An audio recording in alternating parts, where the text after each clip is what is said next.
Good afternoon everybody, welcome to sunny Bodiam on this lovely day. We're just about to shoot our trebuchet. It's quite interesting, these machines.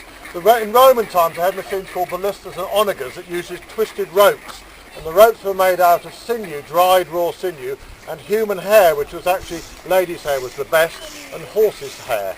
The problem with them is that they were very susceptible to damp. If the ropes got damp, then they lost all the tension in them. Machines like this didn't come until much later, in fact, into the middle of the Middle Ages. In fact, the first record we can find of them being used extensively is the Siege of Lisbon in Portugal in 1147. And the great advantage of these machines, because they're using Archimedes' principle, as a lever with a weight, you can shoot in bad conditions. So for northern climates, these have become very popular very quickly. And big siege ones like the one at Bodiam Castle are huge, and they're purpose designed as siege artillery, but they've got a problem, is that they take a long time to build, very slow to shoot, and of course in medieval times with very poor roads they'd have been a nightmare to transport around. Medieval armies, just like modern armies, needed light field artillery that could keep up with the armies. And small machines like this were built for that purpose. And our machine is surprisingly powerful for its size.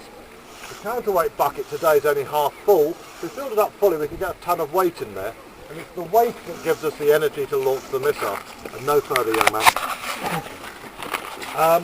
If we fill it up fully and put a 5 kilo rock in the sling, we could easily chuck the rock right down to the other end of the moat, to where those people are walking at the moment. Naturally the National Trust and my insurance company aren't keen on that as an idea, as I'm sure they wouldn't be either. So what we're doing is we're shooting water bombs with a very high lob shot. Up until last week we were shooting melons because they were great. They break up, the fish and the ducks ate them and they would biodegrade. But we've learnt, the ducks have learnt that when this machine's cocked ready to go, it's going to deliver food, and some of them were waiting for the food to appear and they wouldn't move. And at the Grand Medieval Weekend, we actually did everything right. We got someone feeding the bread on the other bank, and one of them had tucked himself behind the bushes there, and after the missile shot, it swam out at great speeds to wait for its meal to arrive, and we got within 6 inches of it.